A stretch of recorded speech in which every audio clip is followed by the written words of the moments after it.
నేను ఒకటే నేను ఇందాక దానికి ఆన్సర్ చేయాలి. ఇంకా ఒక్కసారి చెప్తాది. మనము why are we not able to make international cinema అని ఫీల్ అవుతుంటాం. మనం వల్ఫ్ ఆఫ్ వాల్ స్ట్రీట్ నచ్చుతుంది, మనకి గేమ్ ఆఫ్ థ్రోన్స్ నచ్చుతుంది, మనకి గాడ్ ఫాదర్ నచ్చుతుంది, స్కార్ఫేస్ సినిమా నచ్చుతుంది, అండ్ ఇవన్నీ నచ్చుతాయి కదా. అవన్నీ ఎందుకు అంటే చాలామంది ఆ సినిమాలని ఎందుకు అప్రిషియేట్ చేసి వాటిని ఎందుకు ఆదరిస్తారు అంటారు? మీరు చెప్పండి. వాటిని ఎందుకు ఆదరిస్తారు అనుకుంటారు? మీరు చెప్పండి. They are honest film makers. When they write cinema, they write it with honesty.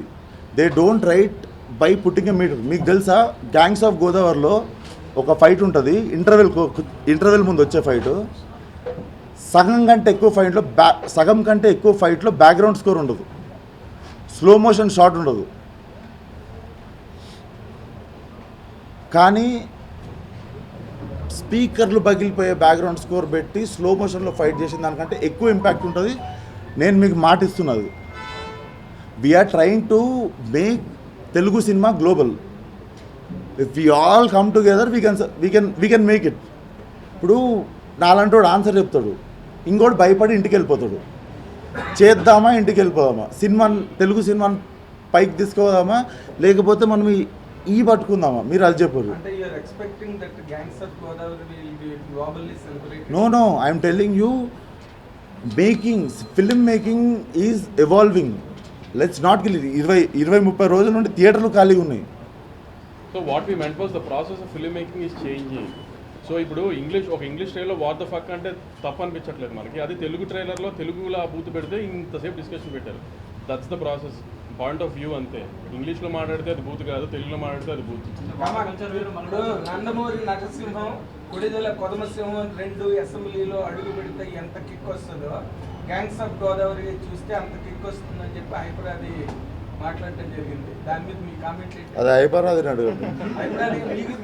గురించి మీరు హీరోగా యాక్ట్ చేసి ఇప్పుడు వాళ్ళిద్దరికి హైపరాది మాట్లాడే దాని గురించి అడిగితే అప్పుడు ఫోన్ వచ్చింది. ఇద్దరు అసెంబ్లీకి వెళ్తే మీకు కిక్ వస్తుందా? అలా మీకు వస్తుందా లేదా చెప్పండి. 100% వస్తుంది. ఆ సినిమా చూస్తే కూడా అది వస్తుంది, గ్యారెంటీ. అది వస్తుంది, గ్యారెంటీ. నాకు అసలు రాజకీయం తెలియదు. నేను మాట్లాడిన దాని గురించి అడగండి. హైపరాది మాట్లాడిన దాని గురించి నాకు ఎట్లుంటుంది సార్? నేను సెట్లు డైలాగ్ బాగా అనేది మీరు హీరోగా యాక్ట్ చేసిన సినిమా గురించి మాట్లాడాడు సార్, ఆయన హీరోగా మాట్లాడింది నేను అదే అంటున్నా సార్. నేను ఇల్లే ఆ టైంలో నేను మాట్లాడుతుండే, బాలయ్య గారితో మాట్లాడుతుండే ఆ టైంలో. ఏదో దుడదొచ్చి గోక్కుంటుండే. నేను ఇల్లే, నాకు తెలియదు మీరు ఏం మాట్లాడుతున్నారు.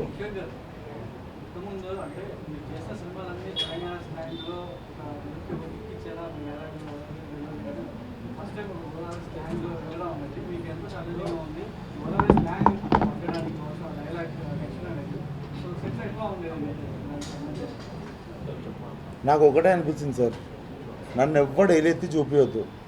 వీడి స్లాంగ్ తప్పు మాట్లాడిండు, వీడు తెలంగాణ సినిమాకి మాత్రమే పనికొస్తాడు, ఇది దాటితే వీడు పనికి రాడు, ఇట్లాంటి మాటలు నాకు రావద్దని చెప్పి మా డైరెక్షన్ డిపార్ట్మెంట్ని 10 సార్లు చెక్ చేయండి, నేను మళ్ళీ వస్తానని చెప్పి 3-4 సార్లు చిన్నది అర సెకండు, పావు సెకండు, మేము 95 అసలు 99% అసలు డౌటే లేదు అనుకునే కూడా మీకు 99 వదిలేసి ఆ 1% డౌట్ ఉన్నా కూడా నేను వచ్చి మళ్ళీ చెప్తా, నా దిక్కు ఎవ్వడు ఏలెత్తి చూపియొద్దు ఈ స్లాంగ్ గురించి అని చెప్పి ఒళ్ళు దగ్గర పెట్టుకొని చేసిన స్లాంగ్ అది.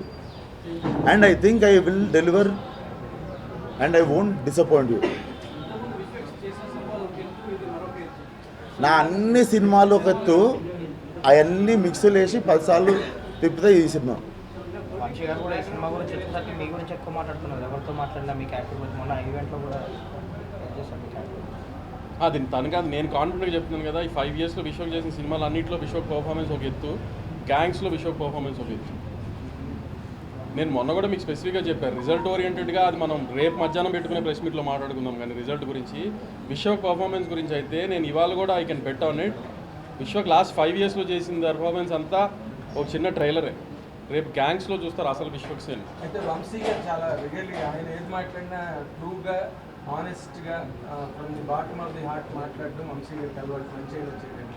ఇప్పుడు మీ సినిమా గురించి మీరు హీరోగా చేసిన సినిమా గురించి ఆయన చాలా కాన్ఫిడెంట్గా చెప్తున్నారు.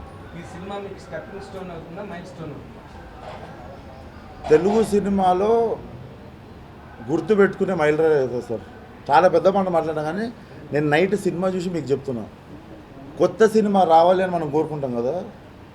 నేను నైట్ సినిమా చూసినప్పుడు గుర్తు తెచ్చుకొని వెనకకి తిరిగి చూస్తే ఇట్లాంటి సినిమా నేను చూడలేదు. అంటే very new formula of commercial cinema.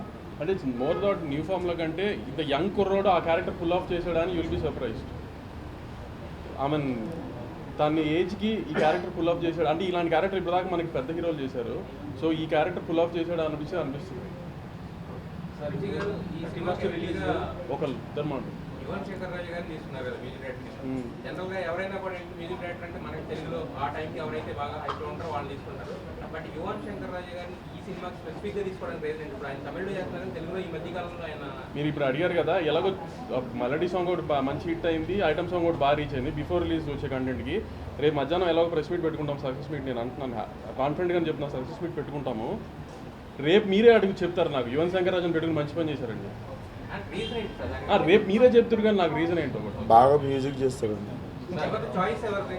అది చేతు చాయిస్ చేతు, direct. కానీ నేను మొన్న ప్రీ రిలీజ్ చెప్తున్నాను కదా, స్కోర్ ఒక లెవెల్లో చేశాడు స్కోర్ మొత్తం. Yuvan is very famous for his background score. మొన్న ఈ రీసెంట్గా రిలీజ్ అయిన తమిళ సినిమా స్టార్ కూడా అతను స్కోర్ చాలా బాగా చేశాడు అన్నారు కదా. సో అంత బాగా చేశాడు మళ్ళీ తెలుగులో కూడా ఈ సినిమా.